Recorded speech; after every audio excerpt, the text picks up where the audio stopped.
All right. Well, let's get this started. Let's go. Yep. 3. Oh no, I can't. I forgot to cue up the music.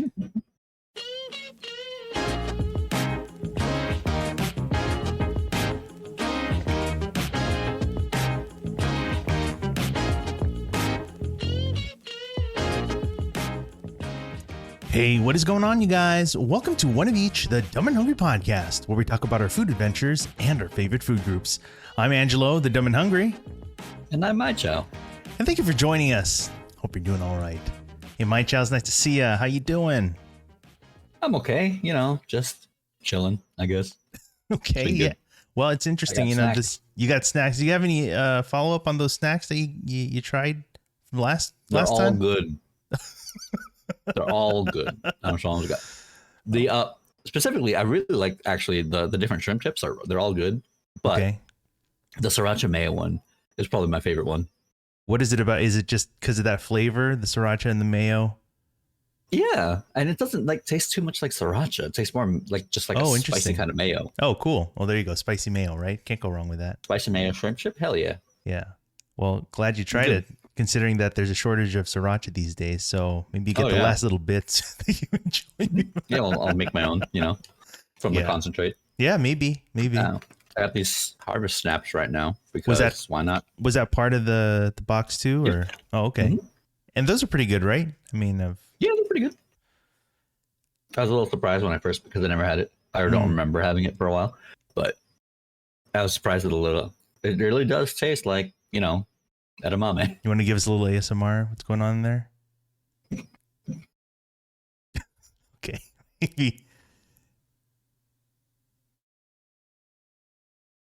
don't know. I got nothing. I don't know, man. Maybe it's not getting picked up. Maybe we'll fix it in post. I have no idea. We'll see. Oh, sure. We'll see when this comes out. That's good. That means this mic doesn't pick up unnecessary noise. Maybe, but maybe it is necessary. Maybe we'll have to adjust it. I mean, just that is true. Yeah, but that's cool. I'm glad you got to try that, and I'm sure. Hopefully, Oli got to get some too. Some. Okay. Ow. No. Okay. Well, not my problem. Yeah, exactly. You're enjoying it now. I also saw you had something nice to drink. What were you having there earlier? Oh, well, it's almost out, but it's from Milk and Tea. It's across the street. It's my personal go-to boba place from where we live. But I mean, there's 5 different walkable boba places from here. Oh, sure. Yeah, no shortage in Little Tokyo, right? Yeah. So that's really nice. But Milk and Tea is my favorite because a lot of their drinks have default ice cream scoops in them. So. Oh, what? That's crazy. Okay. It's great. I as avid ice creamer myself, I don't know. Maybe I should try it. That's cool. It's always good. Ice cream makes everything better. Yeah, absolutely. I've been enjoying more of the Costco vanilla ice cream. We're talking about. Oh yes, the giant tub or the 2-pack. Yeah. Still going through that. And then I'm also having it with like Oreos. And so I threw Oreos in the freezer and so it becomes like a nice, cold treat. Okay. Yeah. And like a tiny Pizookie kind of thing. Yeah, almost. Nice. Almost, yeah. Speaking of ice cream, right now, if you're into it, Rite Aid's doing a 2 for $8 for Thrifties. So. Oh, really? Yeah. We just came from Rite Aid. So. We're talking about half gallon stuff or okay. Yeah. What's your go-to, thrifty flavor there? Honestly, I don't know. I like a lot of them. Oli's go-to is the Rocky Road, so we got one of those. And then this time we got chocolate chip cookie dough, which I like in general. Nice. But their raspberry cheesecake, I'm a big fan of that one. Oh, I bet. Yeah. Yeah, I mean cheesecake. Come on. Yeah, can't go wrong with that. Yeah. Yeah. You remember Patrick? He would always often get the the cotton candy flavor? Yes. And that flavor is still around, right? I mean, it is. They had it. Yeah. Very bright, blue very and colorful. pink, just like in your face. You can just taste the diabetes. It's it was great. Yeah, super indulgent. So very nice. Yeah, and I still have that ice cream scoop. Okay, so so do we. And you can't use it with the damn Thrifties thing. The shape is not conducive for the. No. Yeah. Oh well. You need that big container, like the gallon size containers for that to work. Yeah, exactly. Well, Ridiculous. maybe that's the marketing game. It's like, oh man, I have this weird shaped ice cream scoop, and now I need a large tub of ice cream to use it with. Straight up, if they made a large tub of 30 ice cream, I would buy it. Same here, but I don't know where to store it. I think we'd have to eat it on the spot, I think. That's fine. No problem. Nice. Oh, man. Hey, so I don't know if you saw the news. I saw this headline today. It just talked about, because this is follow up for the weebs are terrible people. Oh. As it turns out, nerds are terrible people. Okay. Because Gen Con, like one of the biggest like board game conventions in the country, out in the Midwest somewhere, like it's huge. They had $300,000 worth of cards stolen. No kidding. I don't know what kind of. I didn't read the article because I was like, oh yeah, well, it was only a matter of time. But Gen Con, man, that's one of the biggest cons in America. Oh man, I'm looking here. A Gen Con heist. Over 300K haul. Let's take a look at this. Yeah. Man, what is it? Magic cards? Yeah, magic cards. Isn't that just like 2 Black Lotus or something? Or whatever it is? I don't know. Not even one, honestly. Well, that's too bad. That's really a shame. Yeah, that's crazy. It's like people can't have nice things. Yeah. Yeah. Well, I'll just say that maybe generally speaking, people are terrible people. Yeah. They're pretty much the worst. Yeah. People suck. There's our headline right there. People suck, just yeah. Look, anyone who's worked in the service industry knows, all right? Anyone who drives in LA knows. It's just people are terrible. Yep. Well, I guess if you have any tips, contact the Crime Stoppers of Central Indiana at Indiana. There you go. At I'll just say it here, 317-262-8477. So I wonder if Jenny was there this year. Oh, I don't know. Maybe we'll have to ask. You think she had anything to do with it? I mean, that's why I'm wondering. She's in cahoots. It's conspiratorial kind of movement here. Okay. Yeah. Well, hopefully, I don't know. Hopefully they find it, or shoot, it's crazy. I don't know. But to put a high value on like what is basically a cardboard paper, with foil on it. Picture, I mean, yeah. And some ink. Yeah. Okay. Well, how are those snappies coming along? I'm almost done with the bag. Okay. Makes me sad. That kind of that is a little sad. So don't take your time. Pace it out. We got a lot to talk about. So good. That's fine. Yes, we do. What's on the menu today? The menu, yeah, there's quite a menu here going on today. But I wanted to catch up first, on what we've been up to lately. Just mentioned that I had brunch with John and Carmen and some of our other friends here at down in Long Beach at a restaurant. At the Exchange, yes.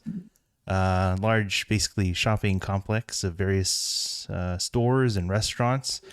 And there is a particular restaurant there called Remix, which is I found this is like kind of a brunch, kind of American take on some Filipino food. Sure, fusion, why not? It sounds familiar. Like it's shown up on my feed. Oh, really? Does it have like ube pancakes? Yeah, I don't think it's ube pancakes. It's like French toast, but topped with like ube something in there. Yes. Mm-hmm. Yeah. Yeah. I think that's shown up on my Instagram before. Again, you lean into the ube, right? I mean, that's Filipino. Yeah. Sure. Just put a purple thing on there, call it ube, and it's Filipino. Close enough.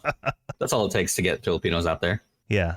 So definitely. But, we had brunch there. It's a pretty good spot, Again, it's not, it is Filipino, some flavors and dishes, but, kind of a more modern take. And I think, honestly, like kind of a menu that might be more accessible to the American palate, let's say. Okay. I think I'd still rather go to a just a straight up Filipino restaurant, you know, maybe even like a fast food point joint. And for breakfast, get some, you know, some silog, you know, breakfast kind of things on there. But this was great. Don't get me wrong. Like, it was a good you know, good vibe, good ambiance, and, you know, drinks were on point as well. So, yeah, it's just a nice, charming place. So, but then after, of course, there's an after. Well, hold on. Just before, I gotta at least correct myself. Yeah, that's not the place I was thinking of. It was called Lola's by MFK in Anaheim. Well, we had I'd visited that place with Jamie and Kat. That's the place. Okay. Yeah, and actually, it kind of relates to where I'm alluding to next, because, but not that we went to Lola's, but we visited down in whatever, the OC, went down to the Bangkok lady, and we had talked about that place too in a previous episode with Jamie and Kat. Yes. So from that, with them, we had gone to Lola's, and then we went to Bangkok lady. So that's where the connection is. But yes, Lola's they definitely have ube. They also lean into the ube. So it's definitely in there. And that's a solid place too. I think we definitely enjoyed what we had down there. We'll share the episode and remind people where they can watch that. But yeah, we revisited. This was your bang bang? Yeah, basically, you know. Dang. Yeah. See, I'm getting people. I'm like a bad influence, getting people. Let's just rope them in there. Hey man, this is part of John's training arc. That's right. From pony to equestrian. I don't know. Whatever it is. Sure, why not? But Bangkok lady was just as great as the first time I tried it, and we had a lot of the Bangkok. The Bangkok again are like these small little savory pancakes made with like a batter of rice flour and a coconut cream and things like that, and they're made in these like little literally this able skeever fans. You know, if you ever went to Solvang and you have those desserts, they're little round kind of fried donut like balls. Those are called able skeevers. Just think of just a round. Sounds great. Fried ball. Yeah, it's great. But the pan that they use is kind of rounded, you know, almost, I wouldn't say muffin tin because it is rounded, like half spherical thing. So that's where they cook the Bangkok, and then they fill that with, you know, kind of like a coconut cream thing with minced meat and things like shrimp, pork, and vegetable.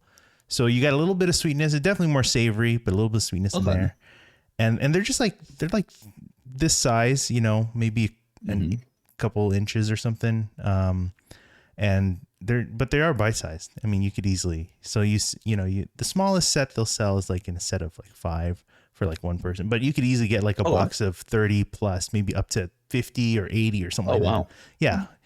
Cause they're easy to get through. But we also Angelo sized order. Oh, absolutely. Yeah. That's serving for one Angelo. And they also have egg rolls too, which are, I would say it's like, well, they're filled. I remember they have these pieces of shrimp in there, like big, like large, full pieces of shrimp, and similar to like the fillings of a Bangkok, but like in a fried egg roll wrapper. So really can't go wrong with that. That's so good. So good. Yeah, sounds like it. But it's too bad. I mean, I want to say it's too bad, but like, because we had already eaten, from earlier, we already there was already space taken up, so they weren't able to have as much, or maybe enjoy it as much. Maybe they had a lot, but they weren't able to enjoy it because they were so full already. Oh no. Again, trading arc. It's fine. Yeah. Mm-hmm. But, was it just John and Carmen, or you said other friends? Well, remember, you bring them all along for the ride. I guess I can't say other friends. That's not a qualifier we use anymore. These are just friends. These are friends. Yeah, real friends. Yes. Well, no, they're just friends. But it's all training good. Everybody, all in good company. Let's put it that way. Yeah. Maybe. Yeah. I think I don't remember if I said it here or somewhere else, but yeah, one of them mentioned it's like, yeah, whenever I hang out with you, it's like it hurts. Something like that. That pretty much sums it up, Oh man. But aside from that, let me see. Some other places I'd hit up include. There was one day I was out in kind of North Hollywood area. What was I forgot what I was doing out there, but it was had to have food involved in there. But I visited a spot called Bread and Breakfast out in North Hollywood. They serve out breakfast burritos out there, which was pretty solid. Had I think like an OG kind of thing with eggs, bacon, cheese, and potato in there. It was an interesting take, though. I will say, all of the burrito overall was pretty good. I'm not sure what your thoughts are. They had used American cheese in the burrito instead of like a cheddar cheese, for example. So it was very melty, like super melty, like for an American cheese, and a little sticky. Let's put it that way. That sounds great. I love American cheese. Okay, yeah, no, American cheese is a great cheese. Don't get me wrong. It's just I don't think I'd ever considered applied in this application, so it was a different take for sure, but still enjoyable overall. They set up next to a liquor store. It's kind of an iconic landmark in North Hollywood. It's like it has a big clown there in the corner. So, what? Yeah, it's I forgot what it's called. What the liquor store is called. I need to see this. I don't know. Let me see. What if I type in clown liquor store North Hollywood? And let's see what this brings up. It just says the clown of North Hollywood. Yeah, Circus Liquor. Yeah, that makes sense. Circus Liquor is the name of the place. Let me see if we can bring up a little view of what we're looking at. Boom. Got you right here. There it is. Oh, I know where that is. There you go. Yeah, very iconic, right? It's once you see it, it's like you know it when you see it. Yeah. Yeah. So so they set up just like right next, like right here, right next to them. So there've been a few places that have come and gone out there, but yeah, Bread and Breakfast is the name of the spot there.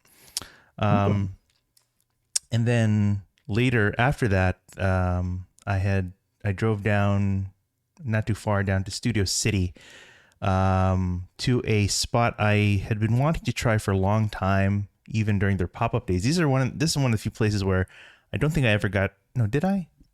I think I actually did try them once, maybe at a food festival or something, but never like during their own pop-up kind of deal. And this is a place called AVQ, and it's I'd say it's barbecue adjacent.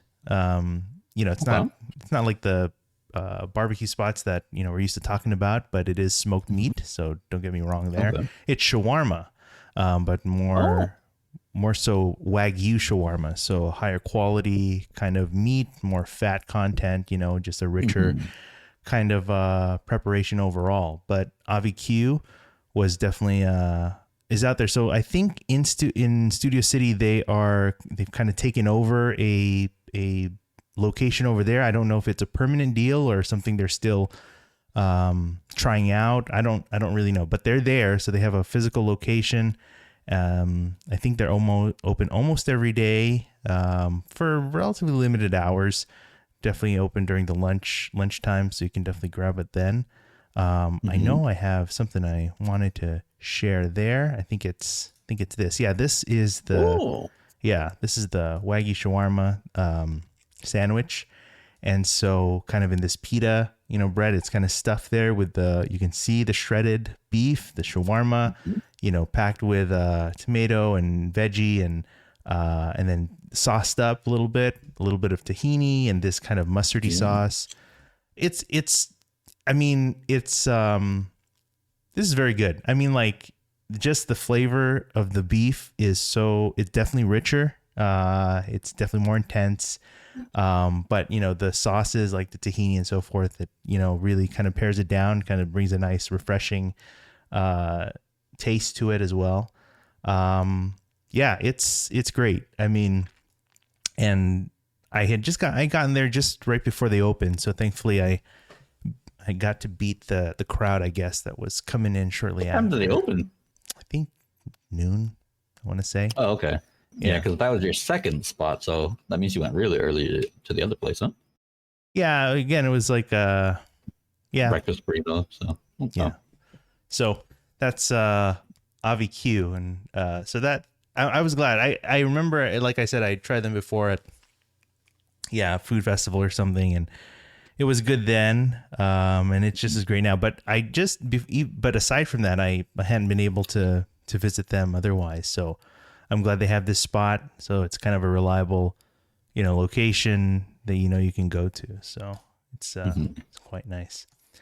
But yes, that's the food aside. We are still talking about more food. So okay, yeah, food aside, I guess. We are continuing to talk again about more food adventures and local spots and things like that, and good food and good people. Mychow, it's define local. Yeah, this time it depends on who's local where. Yeah. To our dedicated listeners out in that area, we appreciate you. Sure, why not? We'll find out if we get any takers out there. We haven't even shared what we're talking about. Just this past week, I had the chance to do a little traveling and a little relaxing and a lot of eating. So normal. Well, yes. Normal weekend for you. Yeah, we call that just a typical Dumb and Hungry day weekend. That ends with Y.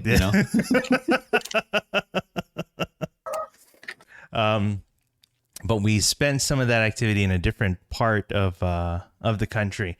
Traveled out to New Orleans, the great city, the Big Easy. And I guess the doggo agrees. It's pretty excited, as am I. So so yes, out in New Orleans, and let me clarify that it's pronounced New Orleans as opposed to New Orleans or Nolans or any variation of such. So New Orleans. They all sound right to me. I've never been, so what can I say? What do I know? We spent a better part of a weekend over there. So, a good Saturday, Sunday, and some of the Monday in there. And even in that really enjoying those harvest snaps, it seems. I'm glad. Look, man, it's good. It is good, and I'm not telling you otherwise. I'm just glad you're really enjoying it and really get into it and sharing that with us too. So thank you.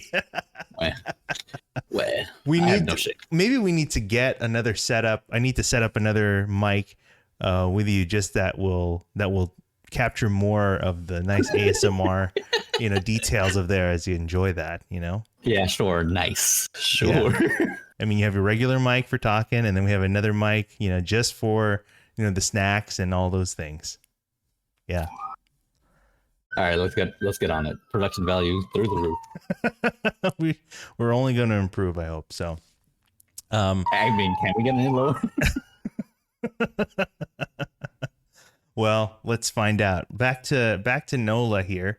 In New Orleans, people, when you hear of New Orleans, you think of things like the French Quarter, Bourbon Street, live music, cemeteries, voodoo, and the Mississippi River, and many, many, many more things. You also consider now, or at least I do, on how hot and humid it is over there, because it was certainly intense.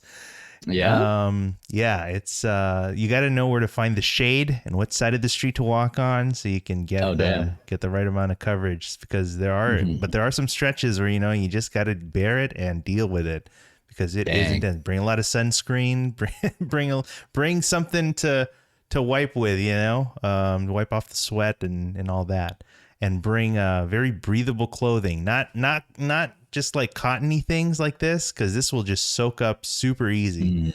Talking about just a nice breathable kind of material out there. But we don't want to hear about that. We want to hear more about the food. Of course, it was filled with a lot of places to eat. and that's what I wanted to focus on. And I think there's so much to talk about that we're gonna just kind of have to spend another time to talk about more of these places, but we'll get through what we can right now. Okay.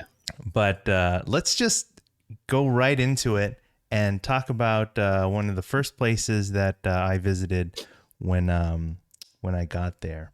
So to start my day, I decided to walk from where I was staying over to the French Quarter. I'll bring up a map here for those watching along, but hopefully for those listening, you can kind of appreciate what we're talking about here. But this is kind of what I'm showing here is the French Quarter, more or less. And you can see it's there just banking along the Mississippi River. And you can see a good part of that, depending on what part of the quarter you're walking on. But from where I was staying, you walk towards Decatur Street.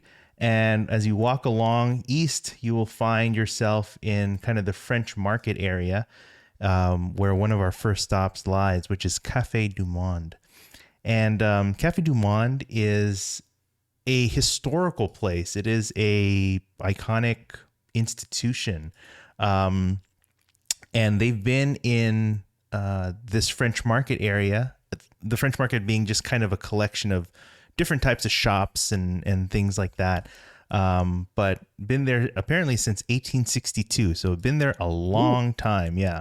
So they don't mess around. Okay. And apparently, I don't know if it's always been this way, but they are a 24/7 operation. So closed only during like Christmas and some other day, but they are going to be open for you. But what the heck is it for those who don't know?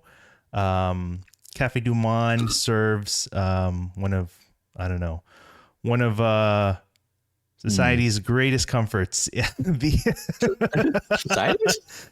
Yeah, the world, is beignets. All right. And beignets are basically fried donuts. What, I mean, all donuts are fried, aren't they? Well, are they though? You can have, a baked donut? How dare you? Well, we wanted to clarify that it is in fact fried, and not any other sort of preparation. So, but these are basically donuts without the holes, and they're prepared in these little kind of squared shapes. Let me bring something up for you here. I definitely took a good amount of pictures. I know you mentioned earlier, it's like I spent the whole time there, and I had it at this time. I hadn't shared anything on socials, no Not stories. A single story. I was like, I thought you died. Honestly, like that's so unlike you. Well, I was close to. I was pretty much in heaven at this point. I'll tell you that right now. Oh, really? Wow. Well, I don't know. The temperature told me otherwise, but as far as the food goes, it's certainly bad place. Certainly up there. But yes, beignets are definitely a staple of New Orleans and that region's cultural cuisine. Fried donut squares, and the donut themselves, the beignet themselves, is not particularly sweet. It's kind of mild, but it is topped with powdered sugar, mountains of powdered sugar. To be honest, as you can even see here. By eating them, even taking that first bite, even like smelling them, touching them even an inch, it's like you're never not doing cocaine. Let's put it that way. It's like you're always in this kind of weird, position where it looks like you've just took a line and then you're just but it's all why we're never gonna get monetized. It's all in good fun though. But you can see that's what here. cocaine is, yes. Yeah. So I don't know if I have any pictures. Let me see if I have any pictures of the exterior. So this is out in the French Market. This is just one of the parts, and this is kind of an outdoor space. So a lot of outdoor seating. There is some indoor seating as well, but I think people enjoy mostly when they're outside.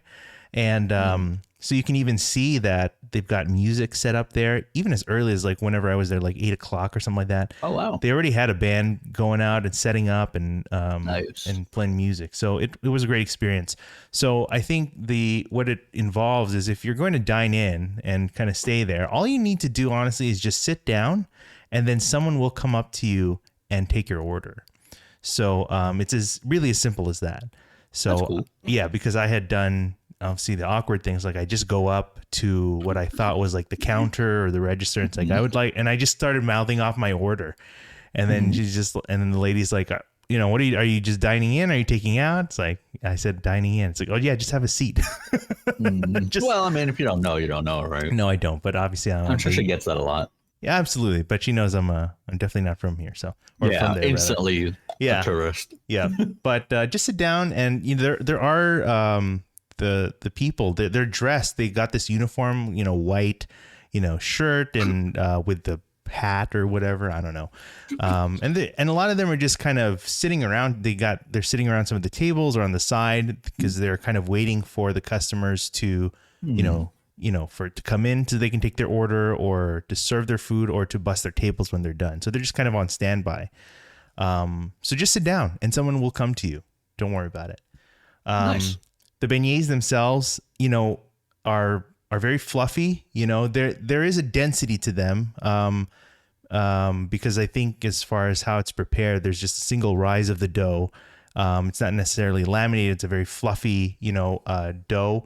But so there's kind of a chewiness to them, which is nice, but it is still very, like when it puffs up, you see a lot of nice air pockets and, in the beignet, but it is best enjoyed hot. So for a guy, of course, that's taking a lot of pictures, you better just take some pictures and then get on with it, because, you got to enjoy it while it's hot. But along with your beignets, it would be nice if you would order a cafe au lait.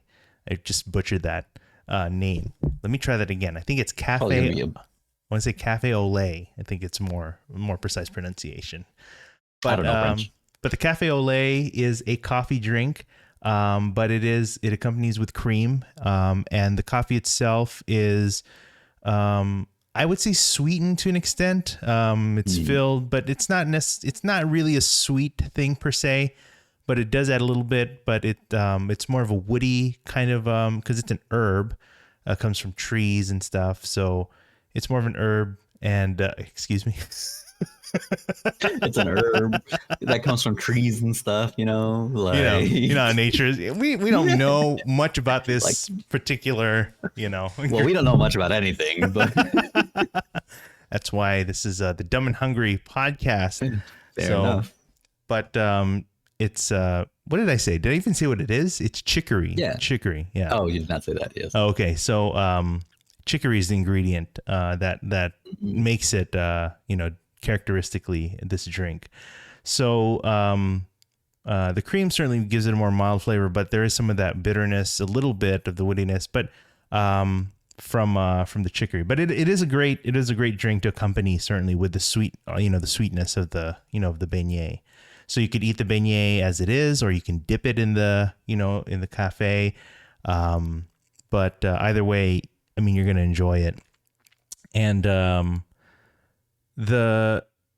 for me, I don't know if this is common practice or maybe someone has mentioned it before, but I would just say that, even at eating the beignets, you're left over with a lot of powdered sugar, Yeah, so you do the thing. You do the thing, right? Yeah. You can do that. You can do that thing. Yes, that's obviously very a reasonable thing to do. But I would also take the opportunity to pour some of the extra powdered sugar into the cafe au lait and sweeten that up. Okay. I guess that makes sense. And then you can also like take up all the thing. Yeah, and then do the thing too. That's fine. Fair enough. That's what I would do. Just lick the damn bowl. No, absolutely. No, I totally get it. But yeah, I mean the beignets, you can see it's just nice how it's the beignet itself is, I would say, it's kind of a delicate treat. I mean, there is a chewiness, density to it, but it is just a perfect kind of snack that you can enjoy any time of the day. And considering that they are open 24/7, like it definitely, makes it a good experience at any time of the day. So, So is this place only beignets and coffee, or is it other stuff too? I forgot to take a picture of the menu, but the beignets are definitely the characteristic, the main thing you're going to get. I mean, drink wise, I've seen people get like orange juice, I guess, So, but like breakfasty things then? No, I think as far as, the variety of menu, I think it's really going to be the beignet, right? Okay. And your beignet is going to be what you see here. It's like a serving of 3 beignets. That's going to be typical. And you can just get multiple orders of those if you want, And then here's a picture of the beignet as, being eaten. You can see, again, it's not a flaky pastry. It's a fluffy pastry. But very yeasty. Yeah, you can see how a lot of it has, when it hits the, the fry and it puffs up, and you can see a lot of that, that action in there. And then just the mountain of powdered sugar as well. Yeah. It's quite as thick as the beignet itself. Yeah, it really is. We'll don't worry. We will see more of these as we go along. Maybe not today, but soon. Don't worry. Okay. This is not the last appearance of a beignet in this trip. Okay. No, good. You got to do the flavor profile of all of them. Right. But it does make me wonder, and try to see if you can recall yourself, because I've had a number. There are a small handful of examples you can bring up here in LA, but certainly one of the examples I will mention is Disneyland, because Disneyland, like at their what is that place? The French place? Did they call it New Orleans, or I forget what they call it? Disneyland. French Quarter. Okay. I think that's what they call it. Yeah. Yeah. So in that part of the park, right, they serve the Mickey beignets, right? Mm-hmm. And so, that I'm just trying to recall without having it like New Orleans Square. New Orleans Square. Okay. So the Mickey beignets, how does it compare? Mm-hmm. I mean, it's fried. It's fried dough. I mean, like, you can't get around that. That's true. It's there. Can't go wrong with that, honestly. Yeah, I think it's the powdered sugar, the mountain, and that makes it like, yeah, you could definitely. But because I remember not enough at the Disneyland ones. Then not enough powdered sugar. Is that maybe once, yeah. But oh yeah, look at that, nothing. Yeah. What's nice too is if you get it to go, similarly, like even Disneyland, right? They give it in a bag and they pile it with powdered sugar, right? And so you shake the bag and kind of aerate all the powdered sugar on there. And you would do something similar with your Cafe du Monde beignets. Okay. But yeah, it's I'd say that the ones at Disneyland are probably like a little lighter. I don't think it's as fried. Like the exterior of the fry is it's a little more pronounced, I think. It's not crunchy. Let's put it. It's not crunchy, but like you can tell there's been more time to let it fry compared to the beignets. The pictures there look pretty pale. Yeah, I mean, this is only one example, right? But yeah, I think this is similar to what we've kind of seen. Mm-hmm. But Cafe Beignet, definitely a great first stop, to Cafe start. What? Cafe du Monde. Oh, okay. We'll fix this in post. Okay, sure. Anyway, so again, we're hitting up all the food places here. There are some non-food places in between, and I don't know if we'll ever get to them. Waste your time. Yeah, I know. So the next place we'll talk about is a place actually outside of the quarter, maybe a couple miles away. And actually, I was looking at my itinerary, and the places I'd been. I did a good amount of exploring outside the quarter. I mean, relatively, to maybe what most people might do. They would stay most of their time in the quarter because there is a lot to explore. A lot of the streets and the shops that you can, even in that relatively small area, you could definitely spend a good amount of time there. But I found myself exploring different parts of the quarter, or or outside rather. So I I'm trying to look. I don't know if I have any of the pics that I wanted to share here, interestingly enough. But the next spot that I visited is actually a convenience store. Yeah, it was kind of Okay. off. Yeah, it wasn't necessarily a big name restaurant or anything like that, but it was a convenience store. I'd say I'd consider it maybe kind of in the maybe what they call the mid city neighborhood over there. I don't know. Let me see if I can bring it up in the map because that would be a little more useful. It's a place called Eat Well. And I found this place as I was watching, several videos on YouTube of, people doing different tours and, just visiting different places around New Orleans. And I think this was part of a series of places of food that maybe are not as well known. They are Okay. kind of more cultural and specific to the region, but maybe not as common to maybe a tourist, for example. Mm-hmm. Unless or unless you come across something, you really do your research. But Eat Well is a spot there, and I think I was on my way from the French Quarter on my way to City Park, which is a huge park in New Orleans. But I was taking the streetcar up there, and I don't remember. Let's see here. Eat Well. We'll take a few pictures here. Yeah, so you can see there's the convenience store, right? Just like your typical Gas station. almost like gas station. Like, yeah, you got your wall Yeah. of drinks, you got your concessions, you got all the essentials there. But oh man, I wish I had my man. Well, I can find some pictures here, and we'll show them with you here. Two of the things I wanted to bring up. One was this dish here on the bottom left. This is what you call yakimein. Here's another example, and it's a go container. Nice. Yeah, so yakimein is a dish I came across again just through watching these videos. It is kind of Asian noodle meets Creole flavors. So think of an Asian noodle like what, ramen or pho, right? Something like that.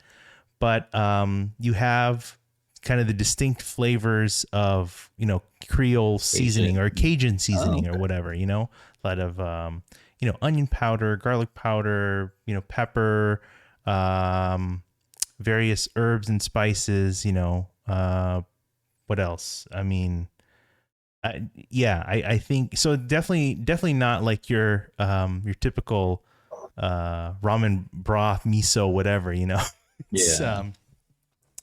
yeah, definitely a very interesting take. And as far as, yakimein, there's so many different variations depending on who's preparing it. Really? I mean, they're not necessarily all the same. But the yakimein that I happen to have included a combination of different meats, of course, one of each, but beef, I think chicken and shrimp, and there's also a hard-boiled egg. And let me tell you, there's no denying that it is a hard-boiled egg. It's like super really? cooked through, but that's totally fine. But so we have the yakimein there, and there's another dish I wanted to find here, but I'm not quite sure if I'm gonna find it. But there's a sign here from the counter. You can see here, hot boudin. And I don't know if you've had boudin or familiar with what it is. That Boudin, sounds like it's not allowed to be said on YouTube. yes, it sounds a little dirty, doesn't it? Boudin is it's a sausage basically. It's the Yeah, it's definitely not allowed on YouTube. Depending on its preparation, yes, and the context is very different. But boudin is you take a sausage casing and you stuff it typically with things like rice and meat, onion, herbs, things like that. So you stuff all of that into a sausage casing, and there are different types. I guess I don't know too much. I just cursory looking at there are different types from France, and how they brought that over here, but Oh, okay. This I wish I had I wish I had the picture to show you. Maybe I'll overlay it here, or maybe not because I'm too lazy. But either way, I'll never see it. that's right. God damn it. But just think about kind of a long, elongated sausage. Uh-huh. This is a slippery slope we're taking here on this channel. I don't know, but it definitely. Let me put it this way. It definitely didn't meet what I was expecting it to be, because I've had a limited exposure to boudin, but in different contexts, usually in barbecue preparation. But this is more of maybe what I would call boudin blanc. It's a white boudin. It's not. It's cooked. I feel like it's steamed or boiled or something like that, because the casing is pale. It's like a white kind of casing, with the filling in there, and the casing, it's like when you bite into it, it is not snappy at all. It's like you got to chew through it and kind of rip it. Yeah.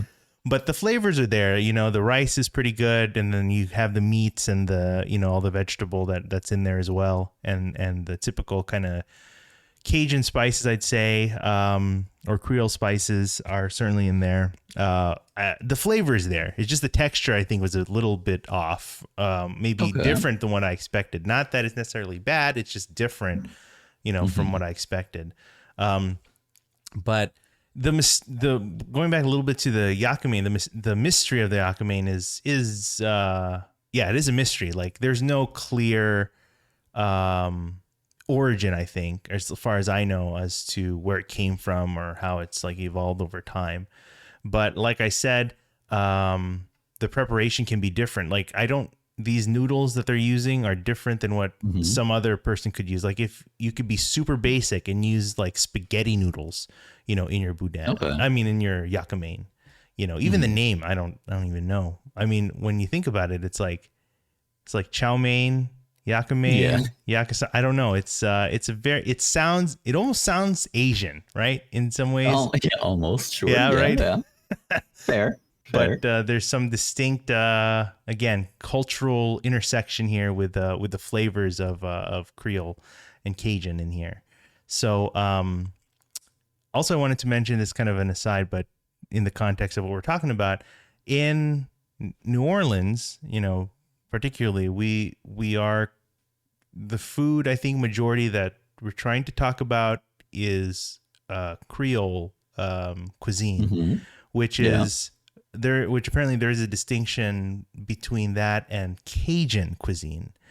So, so Cajun is cuisine usually found elsewhere outside of New Orleans. You'd find it you could find it throughout the state of Louisiana, for example, or like the outskirts of that. But out there, that's more Cajun style food. And I think one of the dishes I think distinguishing is like the seafood boil, the crawfish and things like that. I think that's certainly more characteristically Cajun versus Creole. And so I'm just throwing that out there, and I'm probably still going to mess up and like use those words interchangeably, which I'm not supposed to do. But when we're in New Orleans, I think the cuisine that I'm trying to target is supposed to be more Creole. Yeah. Okay, so like the yakimein would be Creole? Sure. Okay. Okay. Let's go with that. We'll have to do, as much as I've eaten, I've still done a poor amount of research. But interestingly enough, this spot, again, it's like a small Asian restaurant, like fast food restaurant. So you have like Chinese food, fried rice, chow mein, orange chicken. There's even some, I mean, even some of the pictures, they have like banh mi here, so. Oh, nice. Because, you have the French influence, the Vietnamese kind of deal here. So there are apparently some solid Vietnamese, certainly with some Vietnamese spots here in New Orleans or Louisiana, but didn't have too much of that. But I'm just letting you know that they exist. Right. Yeah. Yeah. Very interesting. But yeah, so that was the yakimein from the Eat Well convenience store. Just what's nice is like you know, a number of places, certainly for tour. I would say for tourists at least. I don't know. I hope also for like residents of the city. I found that public transport was pretty good to get around Oh, to nice. like where I needed to go. You know, Mhm. I didn't have to rent a car except for one thing. But most of the time I'm using public transport, whether it's the bus or the streetcars. Even the ferry, they have a ferry that goes from across the Mississippi River. So, Oh, cool. but yeah, so that's Eat Well. But moving on from there, we move to our next spot. Our next dish we're talking about are po' boys. Now, Nice. we've heard of po' boys before, probably. We've heard it in different contexts. But po' boy is basically a sandwich. It's a big old sandwich, almost sub style. You know, you got this kind of nice long roll. Typically, it's a French style roll. And in that, I think most of us, I think even for myself, even before I was doing all the kind of looking into this, I think most of us kind of assume that a po' boy is a sandwich filled with shrimp, which it certainly can. There's no Mhm. shortage of those, whether it's fried shrimp or grilled shrimp or whatever. But a po' boy is just a sandwich in general. And it could have any sort of filling or ingredient in there. So whether it's shrimp or roast beef or, chicken, pork, even oysters. I wish I'd try one of those, but fried oysters, right? Or even Yeah. regular oysters. I don't know. I feel like because a po' boy is a poor boy, right? Poor boy Sure. sandwich. That's its Uh-huh. origin. Uh-huh. I feel like oyster goes counter to that. Well, I think it depends on the region. I think that you're sourcing it from, where you're getting it from. Um, I hope the next time we get to visit, and I say we, um, I hope we The can. royal we. Yeah, no, I think the Oh, is communal that it? we here. French for yes? Okay. I didn't know you were there that long. I'm very cultured now. Um, Mm. Hmm. mm, but certainly different variations you can have. So it's really any sort of thing of a sandwich that you can have here. But in this case, to stick with the kind of the tradition, I think, and the standard of it, we went with a fried shrimp po' boy, and I keep saying we now, the royal we. I visited this spot called the Parkway Bakery and Tavern, and that was not too far from Eat Well. Um, at this point, I don't remember offhand which I had first. Whether it Oh, was really? actually, I know now. I had the po' boy first. I just Oh, found the pictures of the Yakumains. nice. and sequentially the po' boy came first. So Wait. all right, so there you Right. go. But this is this is just one of the many examples of kind of a neighborhood restaurant. A restaurant that you'll find in a neighborhood in a street corner. It's just kind of a Nice. classic kind of setup, and it's more common, I think, than you'd think. And these kind of places have Okay. been around for a very long time, and yeah, they've really made a reputation and name for themselves. So I was very excited, and I'll get to a little bit on that later, as far as the different types of po' boys and whatnot. But yeah, you can kind of already see here when you walk in. Actually, there's an outdoor area, some outdoor seating, and then on the other side are entryways that go. You can see towards the window. It's actually an entrance that goes to a bar.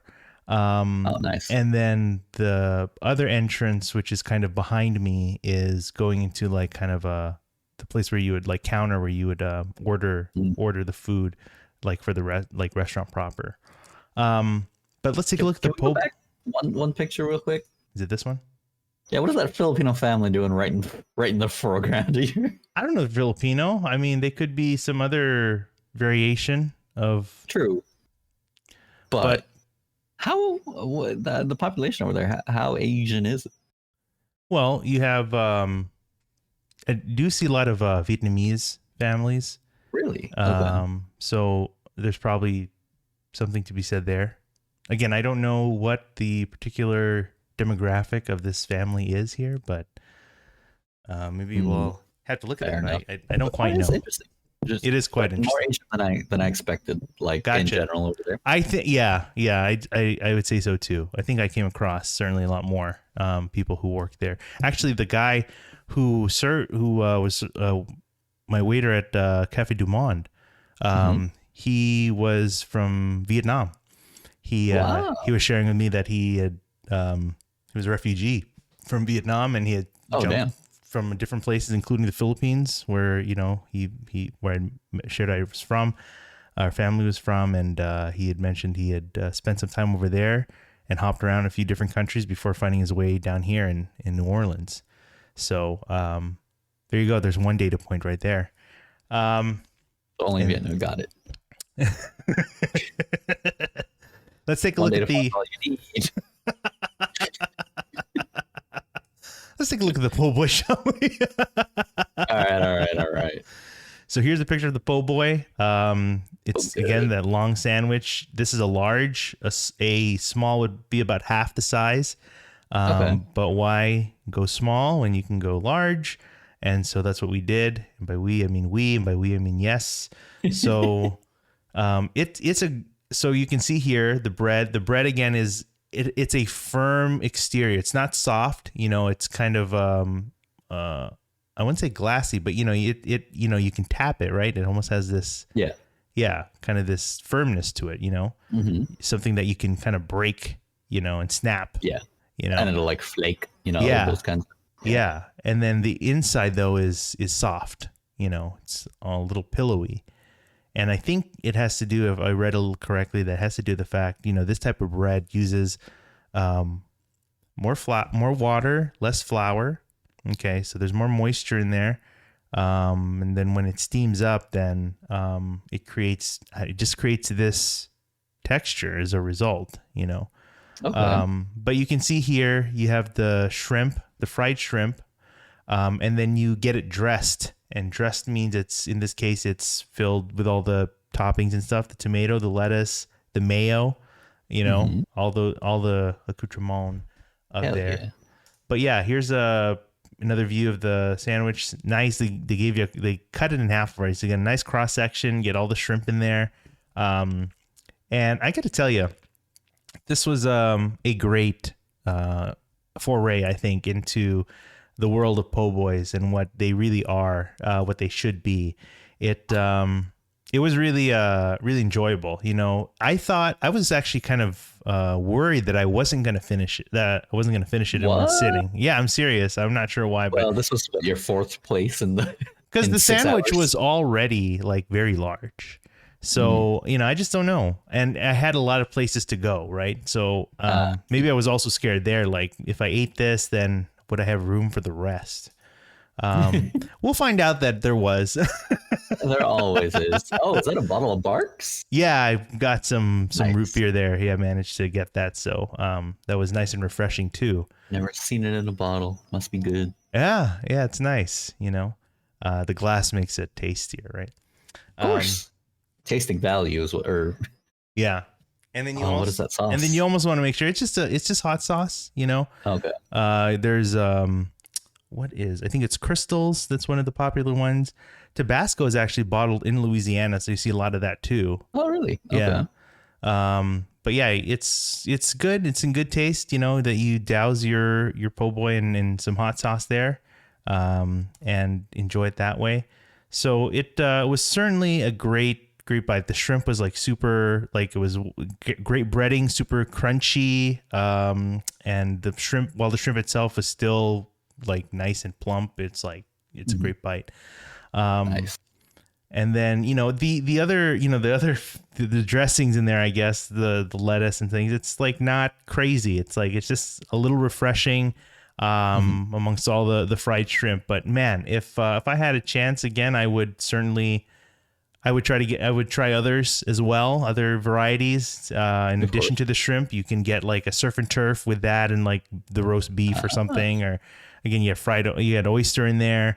it's just a whole good variety of things to try. And yeah, shoot, I mean, it was great. It was just a wonderful place to be, and just in a kind of an institution there. So just to clarify, I had the po' boy first before I went to Eat Well. Oh, So right.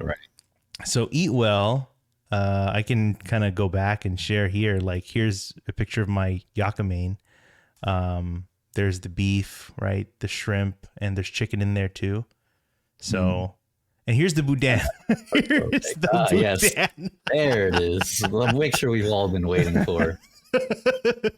I don't know if I need to blur this or like put some disclaimer on here, but you can see. I mean, kind of sus. Yeah, you can see like actually the way it was served was wrapped in foil. So it must have been warmed or prepared, you know, I think in some steamed or boiled preparation, I feel. Again, the casing is pale. What's up? According to your notes, you said steamed. Okay. So, well, I could just be talking out of my behind. So, you know, there's always that too. And that does happen. So more likely. Yeah. So there you go. Just also shout out to my, to the streetcar that brought me there. So okay. This is one of the many many streetcars that run. There's like five. I say many, but there's like five major lines. But I think not bad. I think I managed to ride most of them. So nice. I did make a point because I really enjoyed that, and I'll get to that. Okay.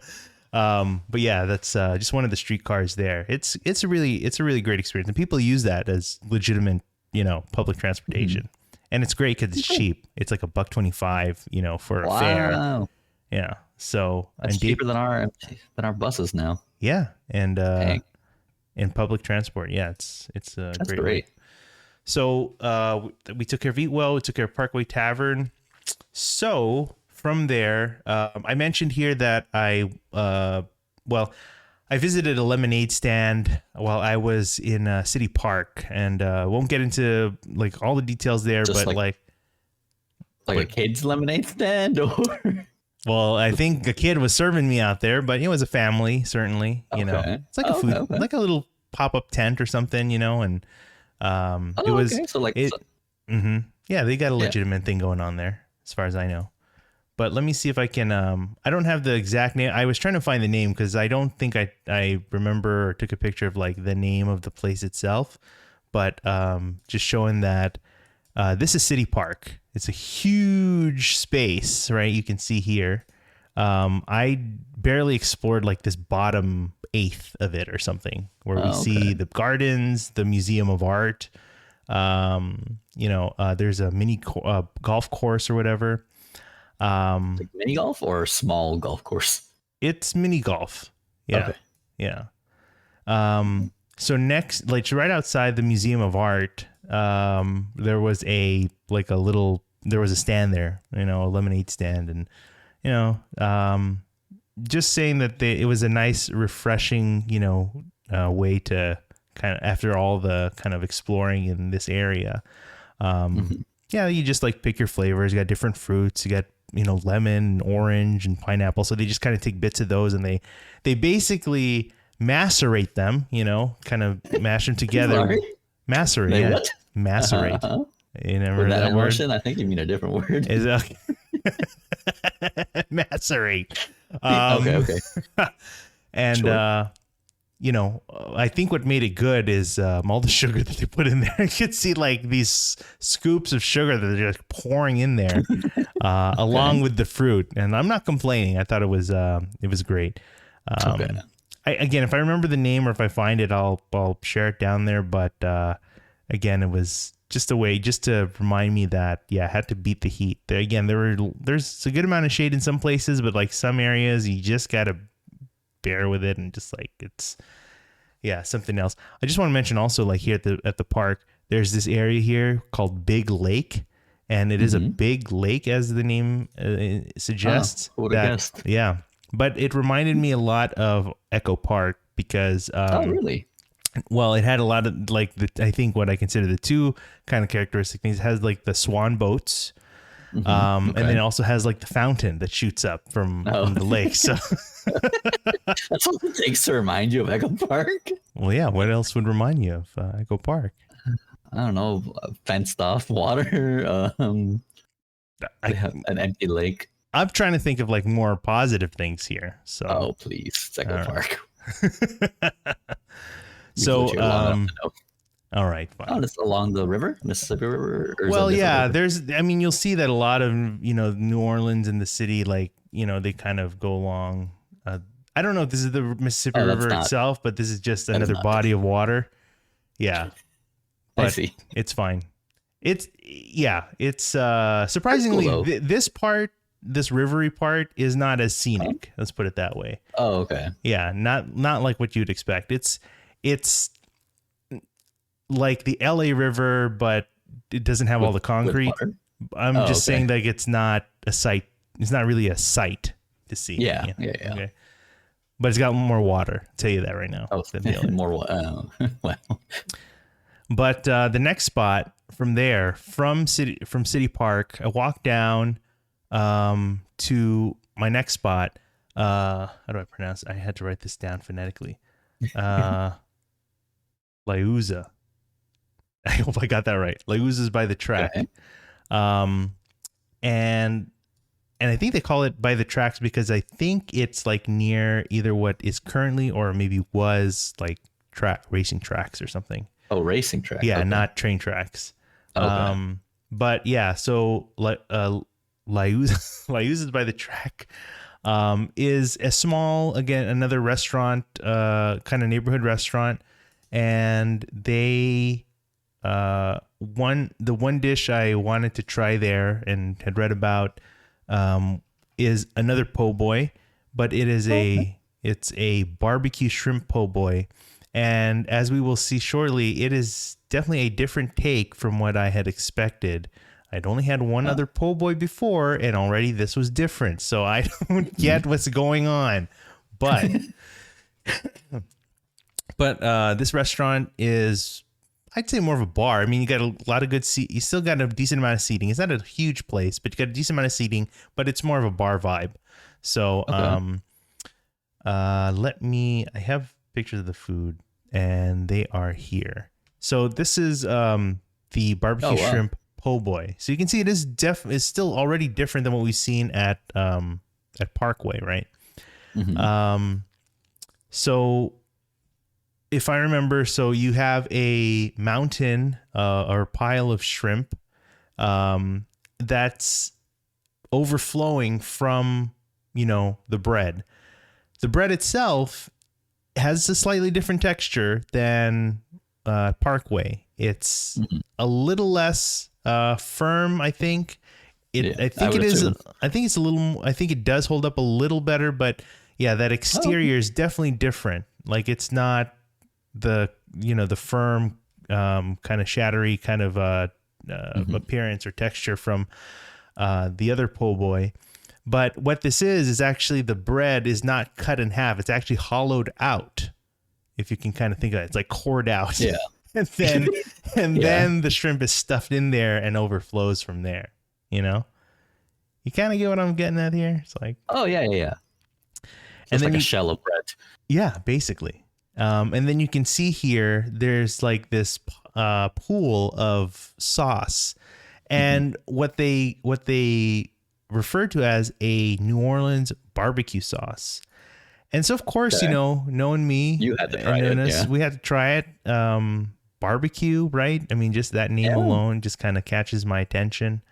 By the way, we have a serving of Barks root beer, nice. But from the can, so more typical setup, but still. So why is it always Barks? Not that I'm complaining. I love Barks. But. I don't know if it was I think this was maybe the only other time we might see Barks. I just thought it was a nice, refreshing. I mean, it's been a while since I had a good root beer, so yeah, it's a good go-to. For the other places, was it A&W or just not root beer at all? Yeah, not root beer, just other drinks. Yeah. So how was this? It was different. Yeah. It was good, but it was definitely not. It's like it brings the question: what is New Orleans barbecue sauce? Uh-huh. I don't quite know. Okay, so let me just say, biting into it, it is Mm-hmm. not what I thought barbecue sauce was going to be. Of course, we have, I have I wouldn't say preferences, but my what I'm used to, I guess, as far as the flavors of barbecue. Of course, used to Mm-hmm. stuff of Texas and Kansas City and, whatever, those types of things. Even, as something as basic as what, Sweet Baby Ray's or something, barbecue Oh yeah, sauce. baby. Yeah. Um, but it's none of that. This is a different take altogether. This particular dish, it was very forward on like a very acid kind of a take. So there's a lot Mm-hmm. of heavy on lemon and pepper. Oh, okay. So you can definitely taste those most prominently, especially in this dish. In fact, it felt like it took over the whole thing. But I did a little bit, just tried to look a little bit like what is typically in a New Orleans barbecue sauce. It's Mm-hmm. so you have lemon, pepper, you have like garlic. I think what brings the savoriness is there's Worcester sauce, Mm-hmm. Worcestershire sauce in That there. one, yeah. Exactly. W sauce. And, Mm-hmm. that's what brings in, kind of pairs down with that acidity. But this was definitely like acid forward, like acid, leaning on that a lot. So I don't think it wasn't, I'm going to tell you again, it was not a bad thing. I actually Okay. enjoyed it. It was just a different take from what I'm used to, right? As far as Mm-hmm. barbecue sauce goes. It's almost like a gravy, to be honest. Like it's got a nice consistency. Like you can pour it over easily, nicely pour Okay. over all the shrimp and whatever. Like, and then it also comes with pickles, and you can see actually there's like a wedge of lemon somewhere in there too. Oh, really? So acid is like really the big kind of thing going in here. The shrimp itself was great too. I mean, well cooked, and it was enjoyable too. So uh, overall, again, it's just a different take on a po' boy and an introduction, I think, for me, like what New Orleans barbecue flavor is kind of supposed to be or what it can be. So, yeah, I mean, would I go back? Yeah, of course. It's just, but there are other foods in there too, other different types of things that they serve, that I'd like to try sometime. But yeah, this barbecue shrimp po' boy is, what you're the characteristic thing you're gonna try there. Again, it's Liuza by the Tracks. Man, I'm so I thought it bad was at. Liuza. Is that what I said? That's the first thing you said, yeah. Okay, Liuzas. Okay, man. Okay. Maybe I can't go back because I just can't pronounce it. It's too much. Fine. So let's see. From there, I've made several other stops in between. No, I went back to the hotel. Oh, Okay, so okay. I went back to the hotel so I could prepare for dinner. Of course. That's the only reason to not Partly eat. because I wanted to change, I wanted to freshen up, Mhm. but I also wanted to basically put on pants. Oh, wow. Fancy dinner. Yeah, it's kind of this next spot here is probably is it? It's actually not the only so-called fancy place, but it is probably up there as far as one of the fanciest places from this trip. Mhm. And it's a restaurant called Brygstons, and it is pronounced Brygstons as opposed to Brigstons. And Brygstons is a restaurant it's outside the quarter. Okay, so it's a good excuse actually to take the streetcar. Of course. The only So reason. yeah, absolutely. So I was lucky. Like the hotel I was staying in actually goes along. It's like sits along Oh. the streetcar, one of the streetcars, and Mhm. take that all the way to nearby to where the restaurant is, and it's super easy to get to. Maybe a half an hour or so, you're there. It's in a neighborhood, I think, of Carrollton or East Carrollton. I also heard it referred to an area of Riverbend because it is near an area where the river bends. Okay. But this restaurant is kind of a fine dining setting, of Creole and Southern food. But it is kind of I would consider it definitely another neighborhood restaurant only because of where it's situated. It's got it was a house that was converted into a restaurant. Kind of sounds Oh, familiar, nice. right? It's like, Yeah. yeah. But Yeah. I'd say compared to some Is of it the, yellow? no, it's not. Well, let me think Is about it that. blue? Oh, hey, it is. It depends on the lighting, right? I guess so. Yeah. But Brixton's is it's like if someone invited you to their house for dinner and that person was a professional, highly trained chef. Nice. The So dream. I think what it is like it's got that level of, intimacy, level of kind of a little more relaxed environment, So even though you have this finer dining execution and preparation, it's in this environment that feels more relaxed, Okay. and where you feel a little more welcome and friendly overall. So that was Brixton. So you could, there are a lot of regulars. As I was having dinner, I could notice a lot of people coming through, and they sounded that they were, regulars. They've been going there a long time. They're like friends with the chef or the family. I think even the hostess, the front of house, has been there a long time, and so they know a lot of the people there, and they know her. So, it just kind of makes you feel a little bit more welcome, I think, overall, which is quite interesting. I will say though, I don't quite get, with that said, because as I'm going to go through the food, I don't know what it is about these fancy restaurants being dark and dim inside. How can I take pictures of my food if it's so dark? I'm pretty sure you know the answer to that. You watch the menu, you know.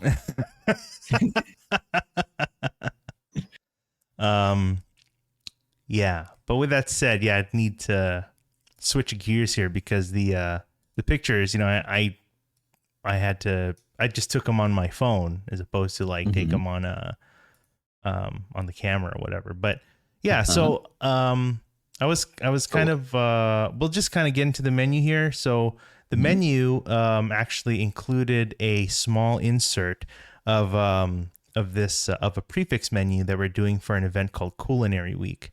That's cool. K and C-U-K. Damn. Cool. COOL.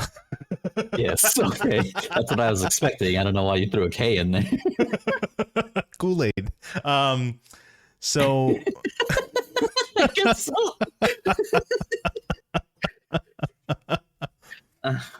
we're full of surprises here. So somebody, the royal we again. Yes, that's right. So the prefix menu, this is Culinary Week, is like Dine LA, have restaurants that participate in this event and offer certain prefix menus for good prices and things like that. So people have something different to try. But the types of menus, the types of items in there didn't quite line up with what I was interested to try. So I just went with the regular menu. And so I actually started with a drink, not a Barks, but a cocktail in this case. Wow. And who are you? I know, fancy. Okay, being fancy. That's true. I want to describe before I get to what I'm talking about here. What you see in the background is kind of a doorway, right, towards there in the background there. So again, it's a house. So you just think about that. Like people are just kind of entering the doorway here, right? And actually off to the side, it's a kind of a narrow hallway, maybe have like two people standing side by side, 2 or 3 people. But on one side of the wall are chairs where people are sitting, maybe like 2 or 3 chairs where people are waiting to be seated. And then there's also a booth where, where the hostess, the front of house is, greeting and hosting and all that. So I was like waiting, in that space. but there are people already sitting down, so couldn't sit down, and I didn't want to go past that booth, right? But the hallways only got so much space. So what ends up happening is like people are coming in and out, and I basically become like this unofficial doorman, kind of holding the door, opening the door or whatever, so people can go through, and trying to give them space. It's kind of interesting. Anyway, but they further down the hallway behind the booth, that's where I was seated. There were a couple of tables along that hallway, and so that's where I was enjoying my meal. But this is a drink. It's very simple. It was a gin, cucumber, and lime. Super simple, and it was great. Super refreshing, and light. So nothing complicated about it. Just a nice drink altogether. Yeah. What's up? Did you? I'm just curious what it's called. Oh, I have a picture of the menu, but then the menu is it doesn't have a good picture of the drink menu. If you let's look it up together. Oh no, back to Yelp we go. Brigstons, New Orleans. What is it called? Brigstons. Oh. So we'll look at that together. Internet. This is the regular menu. Do I have the drink menu in here? Actually, I don't know. I don't think they do. Not here, but I think they have it on Yelp. So Of we're gonna have to look on Yelp. The production value. Here we go. All right, so we're looking at menu. Because I was trying to remember. There you go. The cucumber gimlet. Oh, okay. Yeah. Seersucker gin, cucumber, and lime. Easy. Nice. It was great. I was considering to like maybe get a non-alcoholic cocktail, but like I'm like, let's try it. And I'm glad I did. I'm glad I did. Good. Yeah. Let me just show where Brigstons is. Boom. So where was I? So like I was staying somewhere around here, I guess, somewhere around here. And you can see this path here of like the little blue squares. That's the path of the streetcar, the St. Charles streetcar that runs along. Oh, nice. It's one of so just runs all the way along, and then it just get dropped off in Carrollton, and just walk a block or so, and I'm there at Brigstons. Super convenient. Yeah, it's great. Really like that. So back to the meal here. We have my the waiter who's taken my order. After serving me that, I decide to get an order of, what is it? The New Orleans barbecue shrimp. Oh, nice. Hey. with shrimp collagen. I was actually very interested. I think this was definitely a menu item that was recommended, that you could read online. Okay. Like you can definitely get this item. But having had the po' boy from Liuz's, I definitely wanted to see like, what is this supposed to be? I don't get it. So I want to understand it a little better, So here is a picture. Oh, okay. This is not great. This is not doing very well. All right. Hidden Mickey. What is going on here? It's like, it's not great. That's what you get, It's like, it's not. Okay. That's decent. So what we have here is the shrimp, right? Obviously. You can see it here in a pool of the New Orleans barbecue sauce, and then a shrimp calla, which is basically a fritter, like a fried fritter with shrimp bits, which is great. I got to tell you, this was a great start. Good. The dish, just overall on its own, not making any comparison, this was a great dish. I really enjoyed this.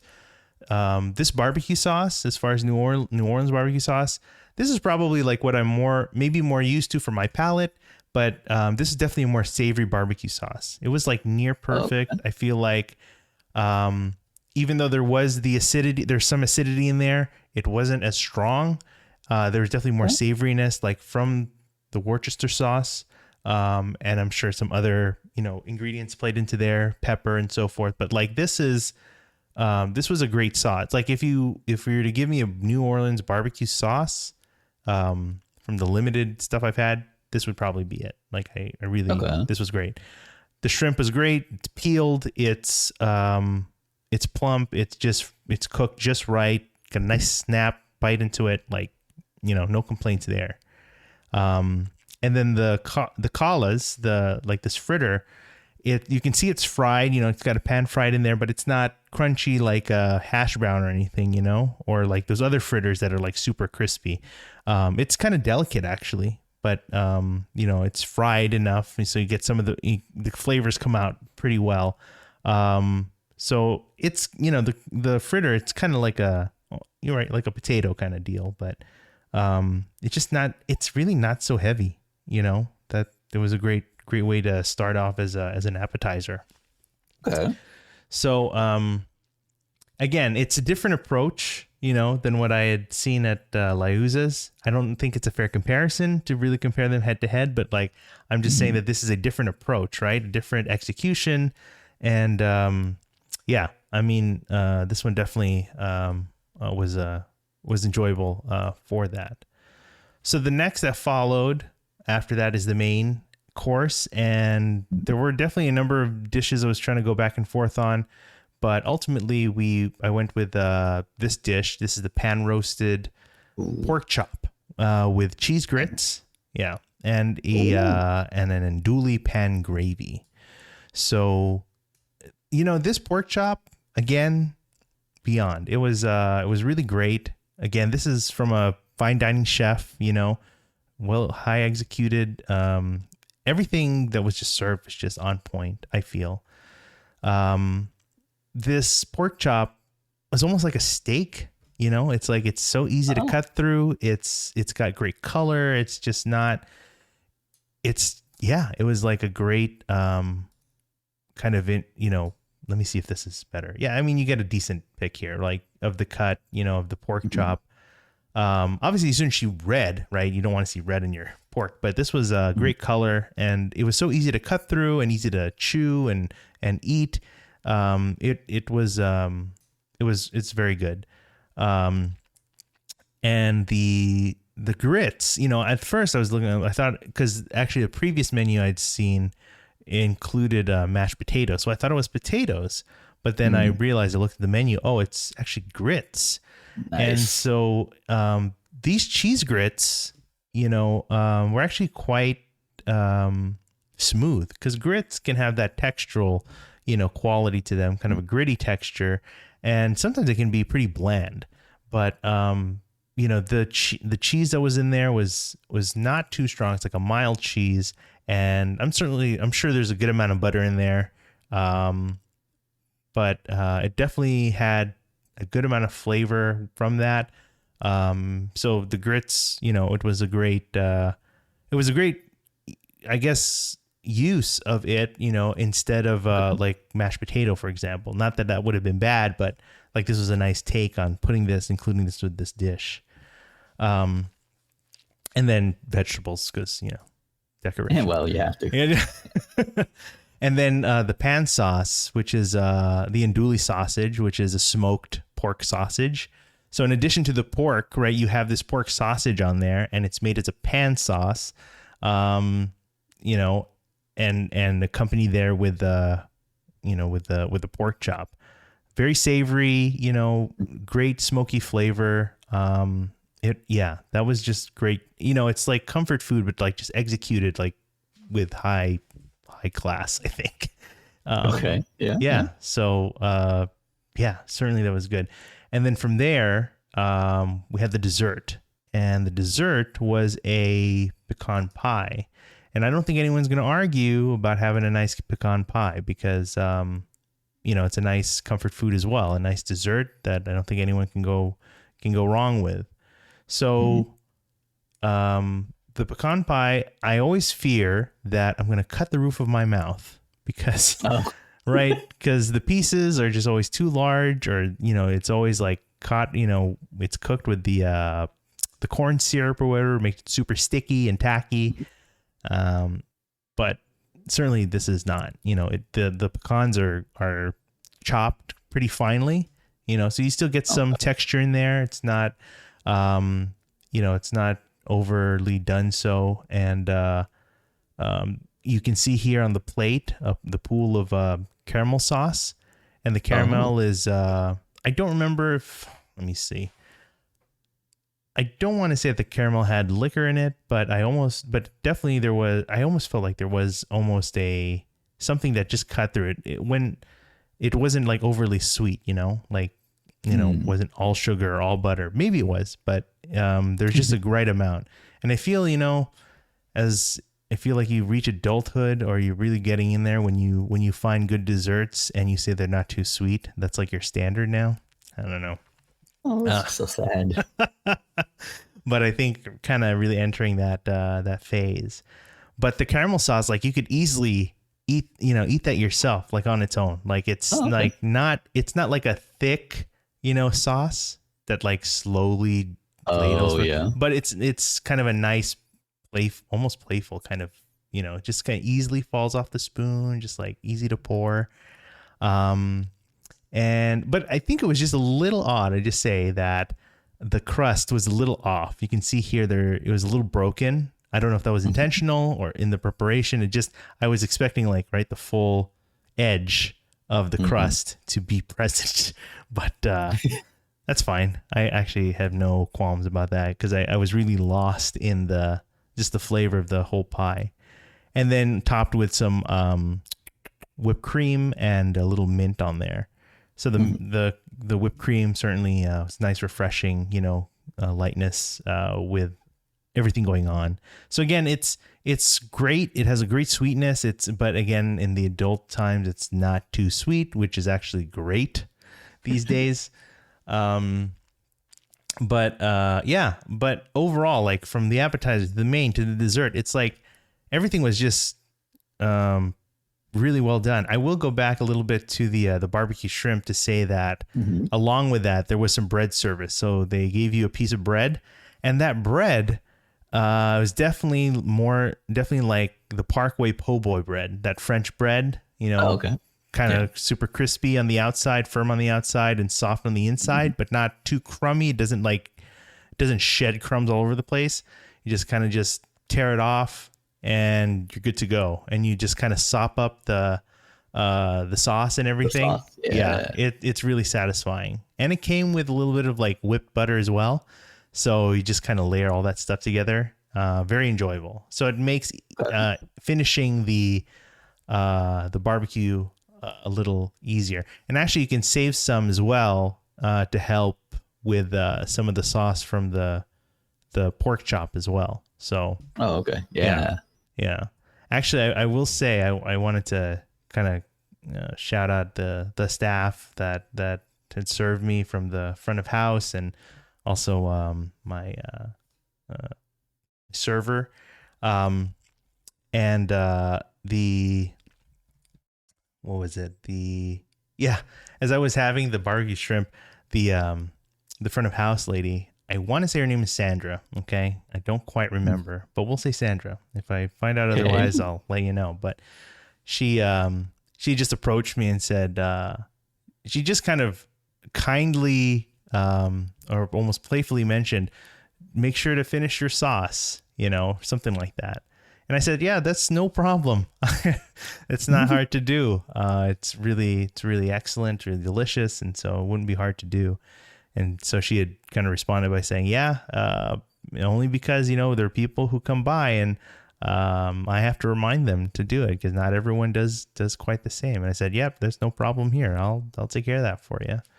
And so, I cleaned that plate, both that, the shrimp and the pork dishes. And at the end of the meal, she compliments me. It's like, man, you were a really stellar diner. I think it's like the first time anyone's like really complimented me on eating. Usually it's accompanied by like fear and you horror. Fat bastard. Yeah. Some disgust.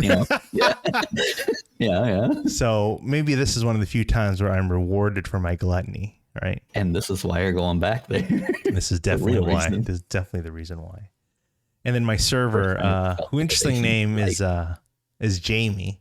oh, okay. Yeah, she's just very nice, very engaging and very patient to, explain, the menu and things like that. And Oh, nice.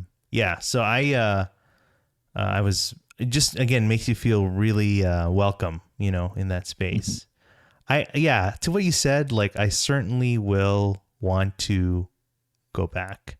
And I will say that I was fortunate to actually find myself there, because I think this is one of those restaurants that you do need to make reservations for well in advance. Like, in weeks, maybe months, depending on what's Yeah. going on. Okay. But I called 2 days before. Say, hey, 2 you got days. anything? You got anything? This And guy. and yeah, they managed to find me this spot on this day, and so I said, yeah, I'll take it. But I will say, between then and even up to the point before I had headed out, I was really trying to consider, should I really go? Because I wasn't sure. There was like a number of things. I think, like, for example, I wasn't sure if I would have enough room. Let's put it that way, right? Oh, okay. Having eaten so much already prior, or what I had planned, would I have enough to really appreciate the food, as from there? Fair. Yeah. And then also, to an extent, like, having read that it was like kind of fine dining, or like a fancier spot, I wasn't sure if I would be out of place, Oh, yeah. I mean, you would be regardless. Hence but yeah, saying, it no matter doesn't where matter. you go. That's right. Yeah. That's right. Dumb and hungry wherever I go. So It sounds like they made you quite welcome, though. they certainly did, and whether they is out of obligation, or maybe they lost a bet, I don't know. But Most likely pity. yeah, Solo diner. Come on. exactly.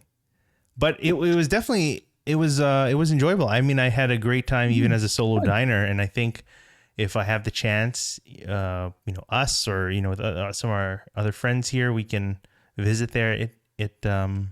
Man, it would be a great time. It'd be a great time. Hear that, Tomo? Solo dining. It was more enjoyable probably because they were nicer to him. It can definitely be enjoyed as a solo trip. Yeah, so that was again Brixton's, out there. Yeah, so let's just kind of go through again, like, where we've been so far. We've been to Café du Monde. We've had some excellent beignets out there. That's the standard, I think, of what you should expect beignets to be, along with the Café au lait. You also have Eat Well, which is a convenience store. So you can buy fish sauce and yakimein. So that's fine. And boudin as well. Get an interesting take on what boudin is. Parkway Tavern for the quintessential po' boy, and that was great too. This random lemonade stand, which I will eventually find more info on. Sure. Liuzas by the Tracks, for a different take on po' boy, as well as their take on a barbecue sauce, a New Orleans barbecue sauce. Followed by Brixton's, which is kind of a comfort food with high dining, fine dining execution. So all these places I really enjoyed. I would definitely go back to all these places, just have a chance to try something else from there, or try a little bit more of the same. So it's all in one day. Yeah, this is all in one day. And Nice. I was considering whether or not I should hit the French Quarter at night, because, that's where everyone goes. I as I'm looking at this, right, all the places we talked about, like, only Café du Monde at this point was in the French Quarter, like, proper. Everything else is, like, not there. And so most people are probably going to ask, or just look at this and like, what is wrong with you? It's like, you're just doing this all wrong, all different. But yeah, that's part one of many the different places we've hit up at NOLA. And there's still, oh man, more to come, but I am so excited. I don't know about you, but I am hungry again. I'm always hungry now. Yeah. That's all your fault. Every time we do these. Well, it's a good thing you had something to snack on. No, it was not enough. I'm gonna eat all of my Thrifty's ice cream after we're done. Eat all here. your ice cream, eat all your snacks, you know, and I'm sure we'll have a lot more to talk about. But for now, we've come to the end of another episode. Thank you for joining us. We're excited to bring you more of our food adventures with good food and good people. Reach out here on Instagram. I'm at Dumb and Hungry. He's at my_Chow. Why don't you email us at hi@dumbandhungry.com. You can leave us your feedback and your love letters. You can find the videos here on YouTube. Won't you like and subscribe and smash? But you can also find us here on Spotify, Apple Podcasts, and wherever else fine podcasts are served. But until next time, I'm Angelo. I'm Mychow. And on your next food adventure, remember to try one of each.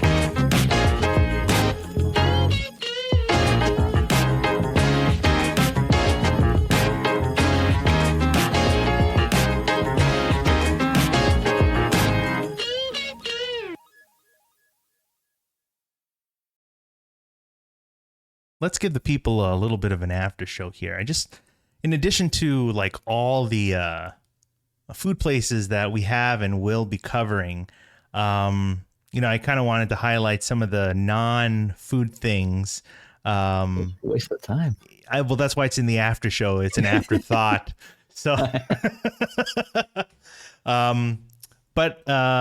this is more of just like the traveling in general, I think, kind of the planning on, getting there. So I wanted to talk about this, where I stayed. That was at a hotel called the Lafayette. Interesting choice of a hotel, considering that I've lived at the Lafayette for most of my upbringing. And so I don't know, it seems like I've taken a turn here. I'm not quite sure. Is that the street that it was on? No, it's just, where I grew up. Yeah. Lafayette. Oh, I don't know, man. I just remember turn at the orange building. All right. Oh, that makes sense too. Yes. Oh, okay. But the Lafayette is a hotel in New Orleans. It's not in the French Quarter. It's about a mile away in the downtown business district. There are different districts throughout there. There's business, there's warehouse, there's garden district, and so many others. But yeah, this particular one was out there in, let me see. I'm sure I have it here. Did I save it? I'm sure I did. So there is the Lafayette. And it's a nice, charming, kind of place. It's got that old school nice. Classic, kind of charm in there. Yeah. It was a decent stay, to be honest. This is an example of like one of the rooms look like. Okay, yeah. Got a king size bed, got a nice desk here. The closet would probably be behind where this picture is taken. And here's an example of like one of the restrooms, decent. I think mine was just like a curtain kind of tub restroom. But yeah, that was quite nice. So, I mean, the hotel, I think, I don't know, it's just like 4 or 5 floors or something like that. It's not terribly big. And then here's like the front desk. So I arrived like super late, right? Like midnight or something. And got dropped off, and there was like, you need key card access after like 10 o'clock. And the person was like not there right away. So I had to like, I had to wait, but thankfully there was like someone, there's like a couple that was coming back from whatever they were doing, like from dinner or whatever. And thankfully they got in, and then I just followed them inside. I'm telling you, like, just in general, again, the weather in New Orleans is like tropical weather. So hot, humid, that whole thing. Yeah. Nothing that maybe I'm not used to, because, the Philippines and, things like that, it's similar weather, similar kind of quality, I think. But it didn't help, obviously, that we were greeted with 3-digit, temperatures. So it was kind of, well, probably midnight was probably what, I think high 80s. Yeah. Oof. Which is okay. But again, but again, you're in a humid environment because like when I stepped out the airport, my glasses fogged up immediately. Oh. Yeah. Okay. Yeah. But, so the Lafayette, it got that charming look. I think I definitely like to stay there. I'm sure there are many places in the quarter that I think people would recommend you stay. Actually, there's someone I was talking to on the plane, and they stayed at a place called the Olivier, I think. I don't know if that's how it's pronounced, but it's called Olivier House. And it's probably in the Olivier, but okay. Maybe. But it's in the quarter, and it's definitely got that nice charm as well. But if whatever you choose, I mean, like it depends on how far you're willing to go. But certainly, like hotels in the quarter are going to be a little bit more expensive, than like for myself staying a little bit outside the quarter. I would say just throwing out some very general numbers. I think just I was taking a quick look at like comparing what the rates are at Olivier House versus where I stayed. My room was probably like close to half less than what this was. Not that, yeah. I mean, if you're going to stay like 2 or 3 nights, maybe it's worth it, right? If you want to stay in the quarter, have that nice experience in there. But yeah, I mean, staying outside the quarter and just taking maybe a mile walk to the quarter is totally doable. Not crazy at all. And additionally, it's along the St. Charles streetcar. So I had mentioned earlier that I took the streetcar from the hotel to Brixton's, and we talked about the streetcars earlier, but the St. Charles streetcar in particular is the oldest running line, there. I don't know if it's for New Orleans, or just the oldest running streetcar ever. I'm not quite sure now, but it is old. Actually, it's been designated as a historical landmark. So, and it's super classic. You'll actually know the St. Charles streetcar because those streetcars are colored green. All the other streetcars the one that you saw earlier and like all the other ones that I would ride would be color red. So, yeah, it's definitely different take. Here's a example of the streetcar. Yeah, this is the St. Charles streetcar. So it's green. Yeah. And what was nice, like on my way to Brixton's, it just kind of passes through a lot of different neighborhoods, including the Garden District, which I would like to have explored a little more, and maybe next time I will. But the Garden District is like one of the nicer neighborhoods. Very beautiful houses, construction, architecture, very pleasant, kind of scenery and ambiance. But anyway, the St. Charles streetcar goes through that neighborhood. So it was nice to kind of see those places even from afar. But getting around with public transportation is actually quite good. I mean, like I said, you can fares are super cheap. It's like $1.25, for a fare. But you can buy day passes. Day passes are $3. This 3-day pass that I got is $8. There's a 15-day pass for $15, and there's also a month pass as well. And you can purchase it in the app.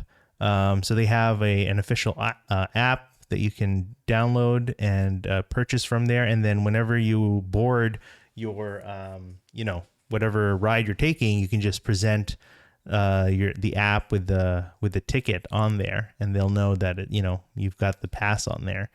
And it's as easy as that. Like you could buy your pass at they have the machines for the to take the fare, but yeah, that's really about it. But if you get the paper ticket, right? Yeah, I guess so. It could be. You could definitely do that. but just one more thing I have to worry about, right? Like I have to keep taking it. I have to get out my, I don't know. Like I feel I like guess, yeah.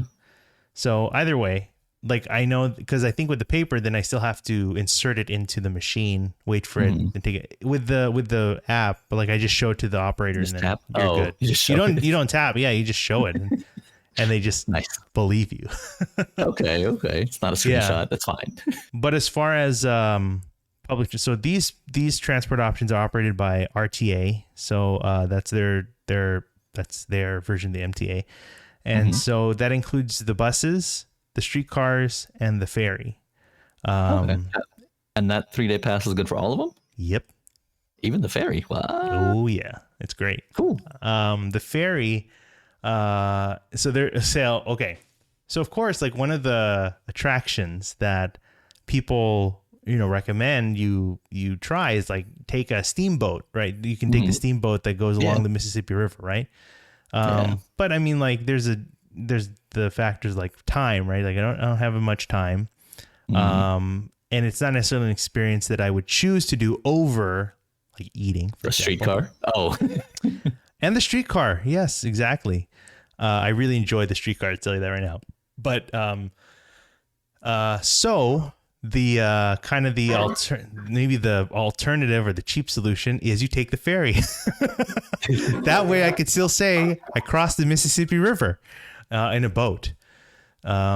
So what it is, the ferry is it takes you across from the French Quarter, that terminal there, and then it takes you across the river to a neighborhood called the Algiers neighborhood, which is one of the older neighborhoods in New Orleans. And if I had more time, I would also have wanted to explore that neighborhood as well. But so it can take you there. The ride is it's like no more than 5 minutes, and the boat leaves every half hour or something like that. So you board. And then again, you just show them your ticket, and then you're on your way. And then yeah, and then you could just do that as many times as you want, right? There's no stopping. I Like mean, that's you a day from or the 3-day pass. Yeah. yeah. I mean, let me just show you like a little bit. Like here's like the inside, right? Like I'm just sitting at one of these, and Mhm. this is like the inside of the boat. I'm looking forward of the boat, and this is like an example of like the boat, right? The RTA ferry. Mhm. So yeah, I mean, like that's if you had to pay, it's $1.25 to ride the ferry, and you can still say you crossed the river. So Yeah. there's like Yeah. it's a great I'd say it's a great alternative. Maybe not as scenic, admittedly, but it's a nice way to get across again to the Algiers neighborhood, and then that way you can see the other side. You can see, the opposite side of the river go towards the French Quarter. Mhm. So I think it's just a nice way to see another view of that part of the city. So, yeah, that was getting around with public transport. I took one Uber because I visited an area called Frenchman Street, the Quarter. That's more east, the east part of the French Quarter. It's a small strip, a few blocks of like all sorts of music clubs and things. Oh, okay. There's definitely music like wherever you go on Bourbon Street or whatever, like some Nice. party, but like Frenchman Street is really focused on like performative music, like, music that you listen to, and Oh, as opposed okay. to like a sing along Just type of passing deal, by. Oh, okay. you know? So, anyway, but it was, I finished up there quite late, so I took an Uber back to the hotel. But that was it. Otherwise, and then we'll talk about maybe another time, but I had rented a car to visit a plantation, and just that morning, and then that's it. And then otherwise, I was relying on public transport and things like that. So now, as Nice. far as getting to and from the airport, if you're in the French Quarter or like in that area or nearby, like downtown or whatever, in my case, I arrived late, so my options were kind of limited. I would have taken the bus if I had, but obviously it's super late, so they're not there. So the taxis there charge you a flat rate, just like Flat rate. flat rate from if you're just coming from the airport and going anywhere within the quarter or nearby. There's a certain like cutoff point, I think, a certain toll cutoff point, like, Mhm. but that's pretty far off, like pretty far from where the quarter is. So it's That's cool. $36 for single rider. And then if you have like 3 or more people, then it just cuts down to like 15 a person. So like if you have that many people, it might be worth it, like taking the taxi, because they have rideshare too. But Hmm.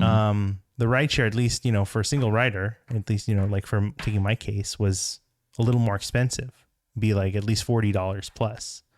Oh So well, here it's okay. just 36 flat, and then, you know, if you want to include tip, I guess, right? Um, but yeah, that's a great, I think, a good option to consider. There are a few other options you could consider, you know, during normal hours or whatever. But I think this was a good thing to know.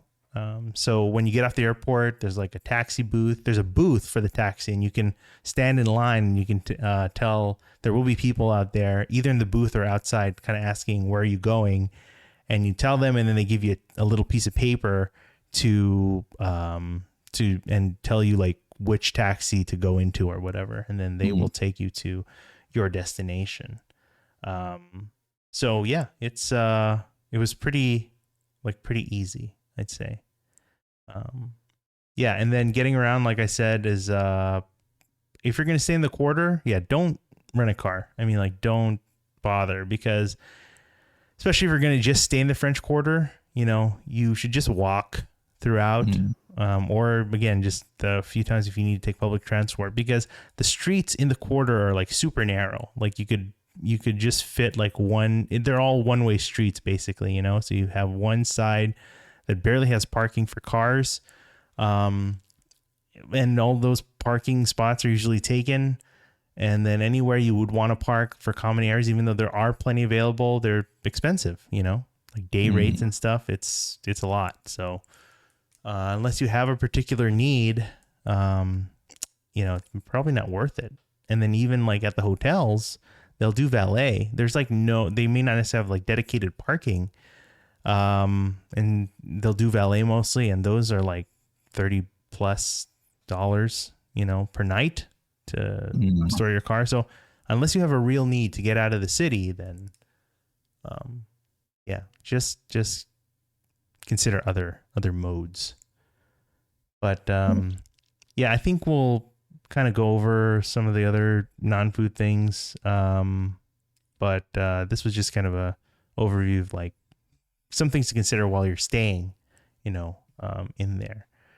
Um, but yeah, that was there's plenty more to come. I'm really excited, and I hope you are too. And I'm going to find some food to eat at, Yeah, as usual.